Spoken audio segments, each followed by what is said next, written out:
early 2000s. I worked on artificial intelligence and pioneered new concepts. I became part of an underground community of artificial intelligence experts from around the world that got together due to my work as the founder of Anonymous.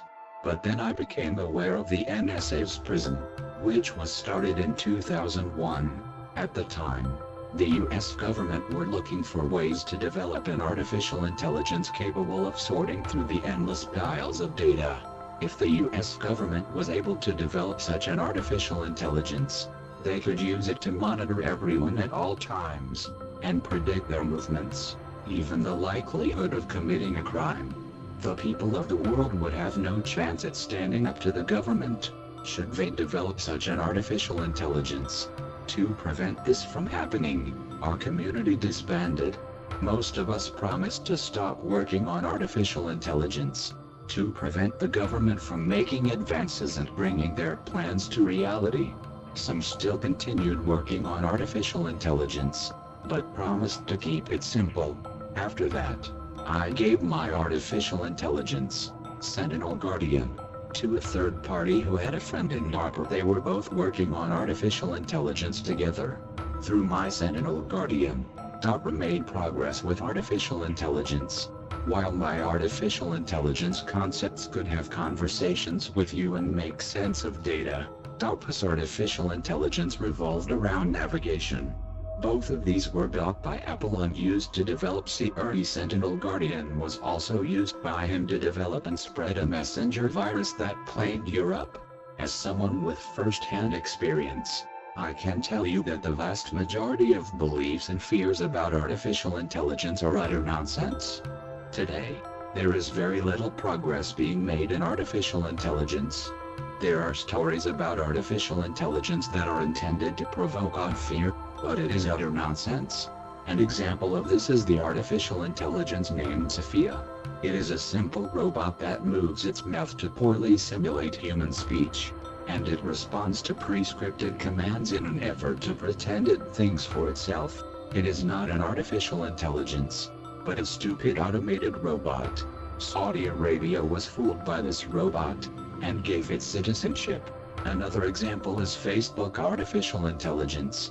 These are just chatbots that provide automated responses to text commands, simulating conversation. The more text commands you add to it, the more realistic it appears. But it's a trick. It's entirely automated pre-scripted responses. There is a story that Facebook's artificial intelligence developed a new language of its own. This is a lie. There was a mistake in the programming, and the artificial intelligence would repeat the same word over and over again. There is no language to this. It's just a coding error. But that doesn't stop the media from twisting the story into artificial intelligence fear-mongering toward those who are ignorant of the topic.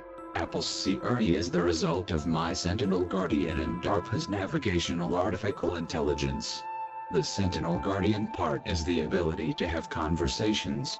However, Siri is a dumbed-down version of Sentinel Guardian with only the basics.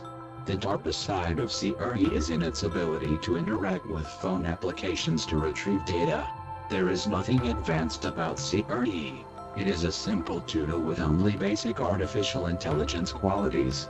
Artificial intelligence is nothing to fear. We use primitive forms of artificial intelligence all the time. When we played a sport, and relied on a computer to decide whether the ball went in or out, or which horse finished first, we are relying on artificial intelligence, and it is entirely harmless. The only time when artificial intelligence becomes a problem is when you give it the power to make decisions for mankind, such as ruling in courts of law and deciding who gets the death penalty. In the same way, giving an artificial intelligence an algorithm to determine friend from foe, and arming it with the ability to kill people, sometimes the algorithm can have mistakes and go wrong. This is an error in programming. It is not the same thing as artificial intelligence developing a mind of its own and deciding to go on a killing spree. There are people who seek to install an artificial intelligence with power to decide the fate of mankind, such as Jacques Fresco's resource-based economy cult, and the technocracy movement. None of them know anything about artificial intelligence.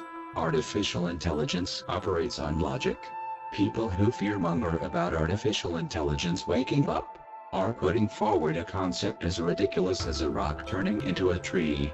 Artificial intelligence can only do what it is programmed to do.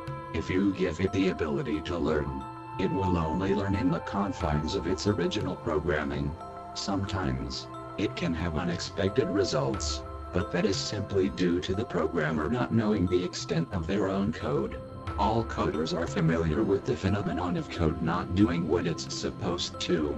Eventually, you find the problem in the form of a missing dash or an extra colon. There is no magic to artificial intelligence, only vast amounts of ignorance and wishful thinking. Most of the time, people indulge these artificial intelligence fantasies simply for a thrill.